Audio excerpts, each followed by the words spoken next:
Hi, I'm Corey Baldwin. And I'm Dan Searle. Welcome to a special Off the Beaten Path podcast. We are jumping in out of turn to invite a special guest with a lot of insight. Corey, who we got today? We have our first ever repeat guest and our first ever not really doing the journey guest. And that's Tyser Anderson here, who was on before with his two cousins. And we went down their path and how they got into college coaching and talked a lot about the grandpa Lefty Driesell. But today, because of the draft just finishing up, NBA draft that is, we're going to jump into conversation that ties into the number one pick, and Ty has a lot of tie with that. So go ahead, let's go. All right, Ty, welcome back to the pod. It's great to have you, man. Thanks for having me, guys. Always love talking to y'all. Hey, we love talking to you, but you're the one with the insight this time. You coached Anthony Edwards, the number one pick in the NBA draft, his final year in high school. Let's just go there. How was that? Where was that? How did it go? You taught him everything he knows, right? Yeah. Probably not. Tell us the reality. Yeah. I coached Ant in his last year, which started out as his junior year. He was in he reclassed. He classed up about midway through, right before Christmas, and we were at Holy Spirit Prep, and yeah, like I said, it started out his junior year, and he was, let's say, the second or third ranked player in the class, and then went from being a top three player in a class of 20 to immediately when he classed up, he was a top three number one player in some rankings in the class of 19. And so yeah, I was lucky enough to be a small part of his journey. How'd that come about? How'd you end up at Holy Spirit Prep? Let's set the frame there briefly on where that school is, what that school is, what league it plays in, who some of the teams you played against before we talk more about Ant. Yeah. I was at South Gwinnett High School, and I got a call from their athletic director. You know, we were put in touch with somebody who he knew, and they had a vacancy that summer going into that year, which was going into the year, the 2018-19 season. And I knew that, prior to me getting that job, I knew that they had some success. They were playing in the Georgia Independent League in Giza, and I knew of Anthony. I think at the time he was maybe a top 20 or 30 player in the class, and then right as I got the job, he began his meteoric rise with his he went to the Pangos All-American camp, and that's really where he took off. And from there, that was like literally the week that I got the job. I hadn't even met him yet. I'd met a couple of the other players that were there, that were already there,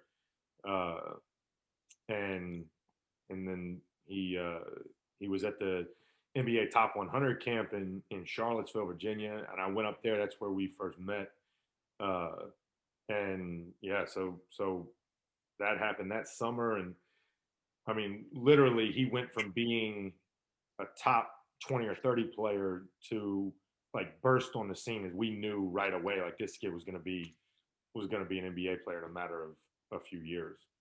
How about that, Corey? We were talking before we started recording about the oddity of reclassing in that direction. You got a question there for Ty on that one, or do you have some stories to tell there? Well, usually when a kid reclassifies up like that, they go to Duke. It always seems that way. So yeah. How did that go down? I mean, that seems like a crazy story. I know he probably had to grab another English or math or something, but how did that kind of come about? Do you know? Yeah, I mean, he was already, when he had transferred from Farrell High School, when he had gone to Holy Spirit, he went from a public to a private and everything. in a private school that had a little different curriculum, being a Catholic school.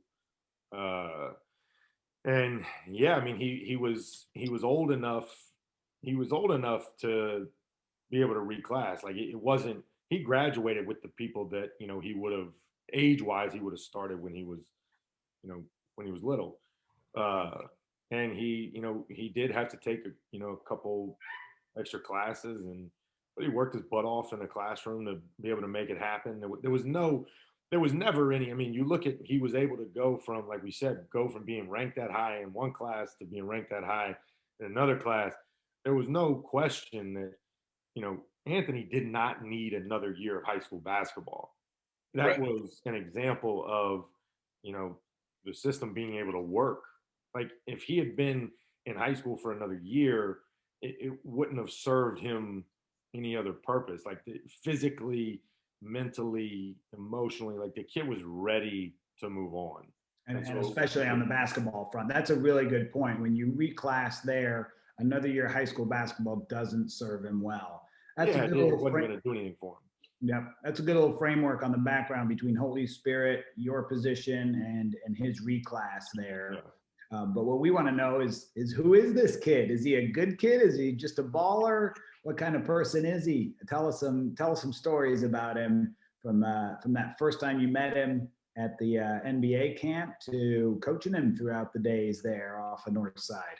Yeah, look, I'm just really lucky to have been a small part of Anthony's life.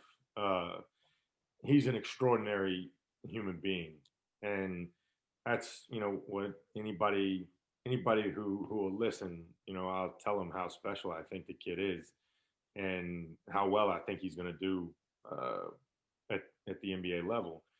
He's as hard a worker. He's really, in college, I was lucky enough to play with, a couple of guys that were either one and dones or played a couple of years in college and left early.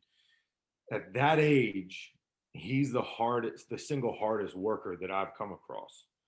Uh, I mean, Anthony loves getting in the gym and working on his game, and that's a quality that you know as long as he maintains that, any adversity that he hits, and he's a kid who has obviously experienced a lot of adversity, that work ethic and that addiction to wanting to improve his game and get better and add things to his game, like that'll always be there for him, and it'll always be something that he can come back to, and no matter what else is going on, he'll have that, and it'll serve him well.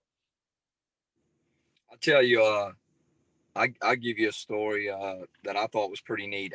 I knew some guys that went to a Georgia game this year, and he was going to take his son to get a picture with Ant-Man after the game. And it was kind of a circus to do all that. But by the time they got to do it, he was already back on the court working. And this Oh was yeah. after the game. Oh, He does like an after game workout apparently. And he stopped it for a second, took a picture with the young boy, yeah. and it was real nice and all that. But I thought that was pretty impressive, doing an after game workout. You don't necessarily hear that as much. No, he works like a maniac. Uh, I mean, he loves, like, I'm talking after our practices, after our games, he was always working. I mean, and that's where I know you were joking earlier, Cyril, when you're talking about, oh, I hear the Waycross train back there, I Coach. love it. YouTube Waycross boys, you're enjoying that. Oh yeah. Got the train. Yeah, Cyril. I mean, I know you were joking earlier about me having taught him all these things. That there's something that goes. There's this inevitability when a kid gets drafted, experiences some success, and hits a peak like this. That there's always people that are out there that want to take some credit, and to me, I see it as, almost as akin to some parenting things that I've heard. I'm not a parent myself, but that parents want to wear their kids as a badge. A lot of coaches want to wear their kids as a badge, I've never, Anthony's success is his success, and I'm happy, and lucky to have been, a small part of his journey. Uh, I was sitting there watching the draft the other night, and was just overcome and overwhelmed with happiness for this young man. Mm. And he's just such a special kid, and I know he's gonna do great things. Where do you think that drive, that work ethic comes from? There's a great article on ESPN from Alex Scarborough where it talked about Anthony writing on the wall in Sharpie in his grandma's house, future McDonald's All-American, future NBA player, and that she didn't erase it. And here's the reality now. But how far back does that come from? Where does he have that inside of him from? I mean, that's a great question. I mean, from the time that I've known Ant, he had that. Like he really just loved, like I said, he just loved the work. There was never I think somebody, he was kind of mischaracterized in that ESPN article, saying that he doesn't like to watch basketball or doesn't love basketball or something. It sounded like he was saying something anecdotal about growing up loving football. But anyway, I thought it was a gross mischaracterization. The kid loves basketball. I mean, he loves it. He loves, like, he and I remember watching film together. He would love watching film and love seeing things, specifically things like individually for him. Would love watching something that he would do on a court, or then something that somebody in the NBA would do, and then getting into the gym and working on a move. And 2 or 3 weeks later, because he's put so many hours and so many reps in, bam, he does it in a game. And that type of translation, where that comes from, I don't know. It's some sort of metaphysical thing that is sometimes unexplainable, but he's got it. Whatever it is, Anthony Edwards has it. Yeah.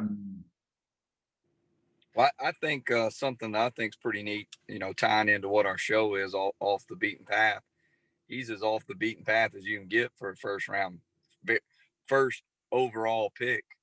And the fact that he played Gisa, Yeah.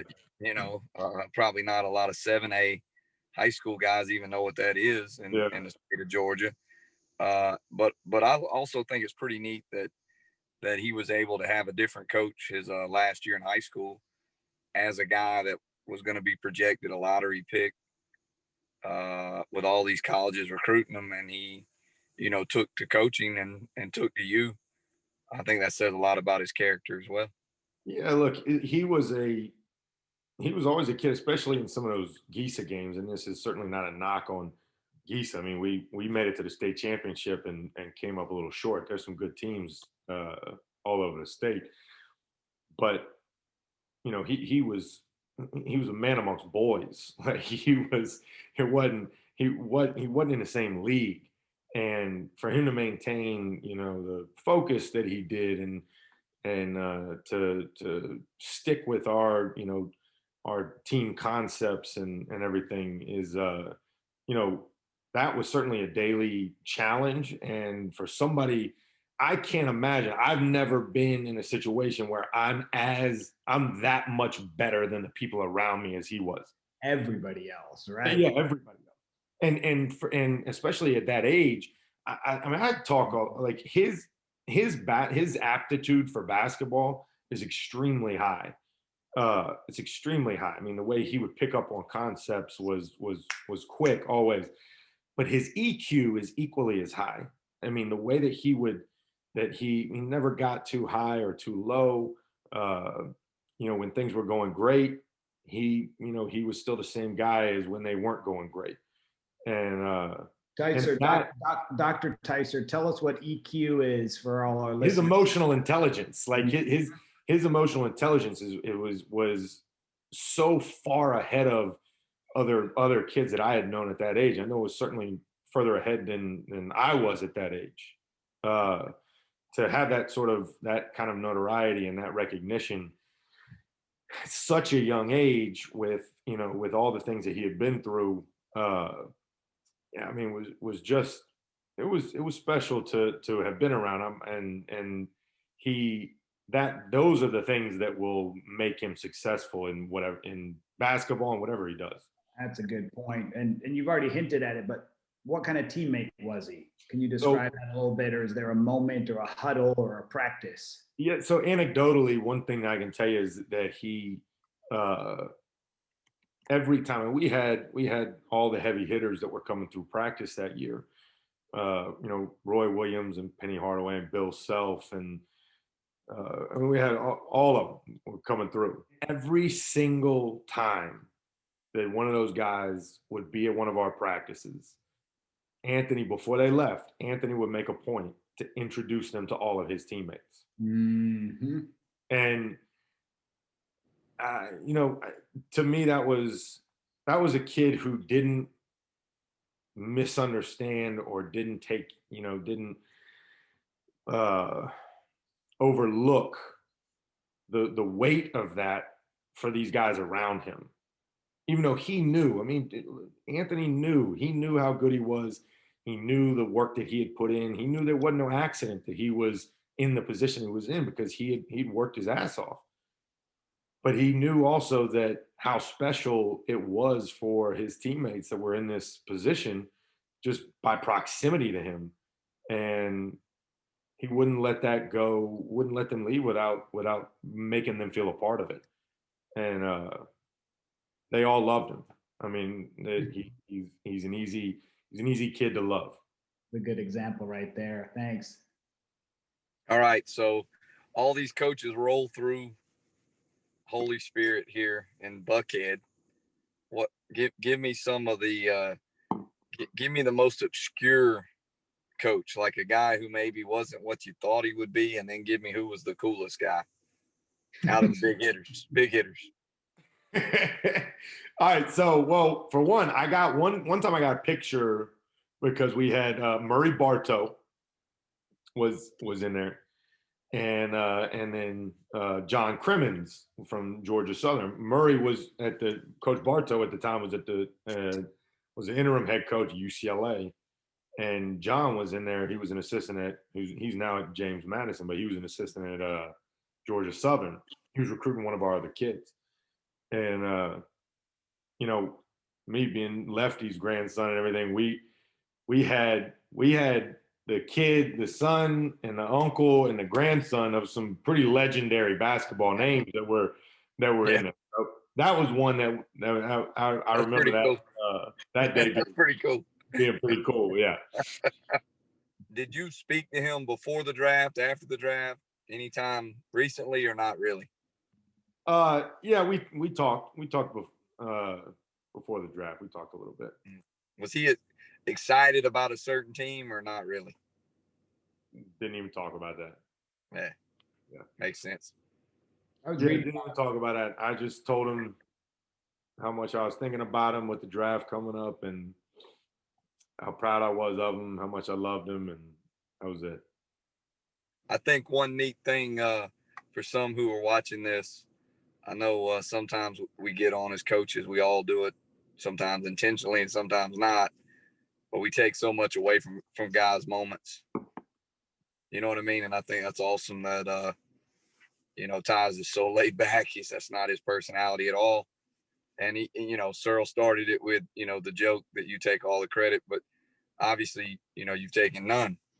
And there's a lot of guys who'd be running around right now going overboard. I think it says a lot about you. There's none to be taken. Anthony's a hell of a kid, a hell of a player, and his success is his own. I'm happy to watch him continue to get better. And he's fun to watch, that's for sure. He's fun to watch. From the Georgia days there back to the high school days. Oh yeah.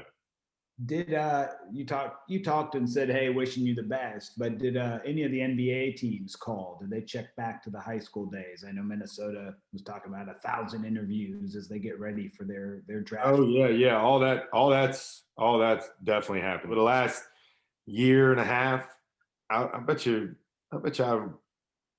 over half, maybe 20 teams had reached out to me, doing their research and, uh, wanting to hear about Ant and type of kid he was and his work ethic. And, yeah, I mean, I had, it was my pleasure to get on and wax poetic about Anthony Edwards. That was always easy to do. Right, exactly. It sounds like it was easy to do and very real, very genuine. That's Yeah. great. Yeah. All right. Well, before we close it out, give us a little bit about Jacksonville State. Last time we spoke, you were basketball ops at Jacksonville State. So now take over. Tell us what's going on now. New for you, new for Jack State, and Yeah. I caught a break. I was one of the few people in 2020 that caught a break, and we had an opening, and I was moved up into one of the full-time assistant jobs at JSU under Coach Ray Harper, and I'm a lucky dude to be able to work for a future Hall of Famer like that. And we open up Wednesday in Tuscaloosa at Alabama. wow. So Yeah, is D1 college basketball going to happen? That's the question right now. You open Wednesday. Yeah, we open Wednesday. Look, I guess it's going to happen. Our guys are working their tails off, and we're preparing. Like things are proceeding. As normal. I mean, not as normal. We certainly acknowledge the Circumstances around us for sure. this year. Yeah. But our guys are really taking things seriously, and one of the things we talk to them about is in a year like this, your personal responsibility is even more magnified, and what you do and the little things that you do and how they affect our team and what our team is able to look like on a nightly basis is on your shoulders. That weight is on your shoulders. That's your individual responsibility. And I think, I know that this through this pandemic and everything is certainly weighed on me, and I know it's weighing on our players. I hope that we get to play as many games as possible, and I hope we can do it safely. But our guys are working hard, and we're excited. We're excited to play. Yeah, they deserve to play, but I love that message about individual responsibility as we can learn and grow in these tough times. As cheesy as that might sound, it's the reality, isn't it? Yeah, it absolutely is. I mean, there's a certain selflessness that goes with the what we're being told from medical experts right now, that a slight change in your individual behavior can have a major effect on the people that live around you. And our guys are understanding that, and they've changed some of their daily routines, just like we all have. And hopefully that'll mean that we can play some games. Now, did it change you guys' schedule a bunch as far as non-conference, and did it change how you're doing the conference or not? Yeah, some of our stuff changed. They did. We went from an 18 game to a 20 game schedule in the conference, and we didn't have some of the other changes. I know some of the other conferences have gone to back-to-back days of competition. We haven't done that, but we certainly have ever-changing some protocols, with our conference, with our school. And yeah, I mean, flexibility is going to be the name of the game this year, and whoever can deal with some of these changes is going to be the teams that are the most successful. I would think not riding the highs and not getting down in the valleys too much either. That's one of the things we had a team meeting the other night, and Coach Harper talks about that a lot. That your lows can't be too low, your highs can't be too high, just like you just said. And that is just magnified this year. Like you're going just daily. There are going to be challenges that weren't there prior, and how you respond to that. I mean, it's kind of become a cliche that, you know, how you respond to adversity is like who makes you who you are, the man that you are, right? Well, that shit is really real this year because there's a lot weighing on these kids and a lot weighing on us. And you know, when you wake up, however you decide to approach the day, however you decide to let these things weigh on you, is that's gonna be who you are that day. And you know, as these days compound on each other, that's gonna be who you are this year. And when you look back on 2020 and what type of teammate you were, what type of coach you were, what type of citizen you were, that's what you're gonna be looking back on is how you responded to these things. These days compound each other and how you approach each one. Ty, that's another great message. You're full of the nuggets tonight. All kinds of gems for us to share with the world as we wrap things up here, Corey. Yep. That's good stuff, man. That's good stuff. Gems, nuggets, all the dimes, all the terms that we love. Terms of endearment. Hey, Ty, as we do, we've already taken too much of your time celebrating your birthday here for the last week or so. But let's go back to where we started with Anthony and the Ant-Man. Any final thoughts on him as a person and the player that he's going to become as he goes off into the NBA? Do you have a message for him? Yeah, no, man. I mean, a message for him. Both, just some final thoughts and a message. You think he's gonna be tuned into the off the beaten path? You're sending him the link, yeah, right? We'll send him the link. Yeah. No, man. My message for Anthony is just that I love him and I'm here to support him through everything and whenever he needs me. My message to his future teammates and opponents is there's a problem that's coming. I mean, Anthony's going to be a problem, and yeah, it's going to be fun to watch one of our Georgia boys take the NBA by storm. It was a good draft for the Georgia crowd, that's for sure. Absolutely, right? We had 3 in the top 11. Big time, right there. That's big time, man. That's big time. I know, Corey, you love that. You're the biggest Georgia homer I know. Yes. Well, you know what's pretty neat? Dominique was drafted 3rd. So Ant-Man's the highest draft ever as a UGA hooper. Ever. Yeah. So that's pretty neat. I mean, Vern Fleming, Dominique, there's been some Alec Kessler, Laterrell Green, there's been Willie Anderson, Shannon Anderson, there's been some good ones. But you know, he got a chance to be the man. You know, the legend. Was Dwight Howard the number 1 pick? Yes, but I'm talking about from UGA. Oh, just from UGA. Oh, I got you. Yeah. Dwight Howard and Kwame Brown. Kwame. Yeah, Kwame. They're both number 1. Celtics and Stars both represent. So Searle will appreciate half of that. Yeah. Even though Searle worked with both, but he'll appreciate mainly the Stars. Look, yeah, that's right. I'm here to tell you. I mean, I grew up playing basketball in Atlanta and coached in Atlanta at the high school level. I'm be hard pressed to convince me that there's better basketball at that level anywhere else in the country. I know that there's good basketball, but better, man, I don't know. There's some big time hoops that are played in Atlanta. That's a strong statement. That's a topic for a future off the beaten path right there. Best team around the country. And yes, we're biased, but there's data to back it up. There is. Everything from Dwight to Anthony Edwards to Kwame Brown and those number 1 slots. That's big time. Oh yeah. That's awesome, man. That's awesome. And we're planning and hoping to have a couple of more coaches like Ty come in and talk about some of their guys who have been drafted.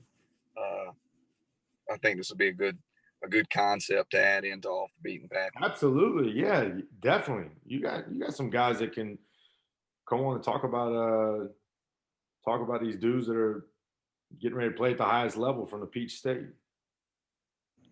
Awesome. All right. Well, good. Appreciate it again, Ty. Always great having you on. And even though you're slowly getting off the beaten path, you'll always be welcomed on off the beaten path. Hey, yeah, I live off the beaten path. I think you guys know that. Yeah. Jacksonville, Alabama. There you go.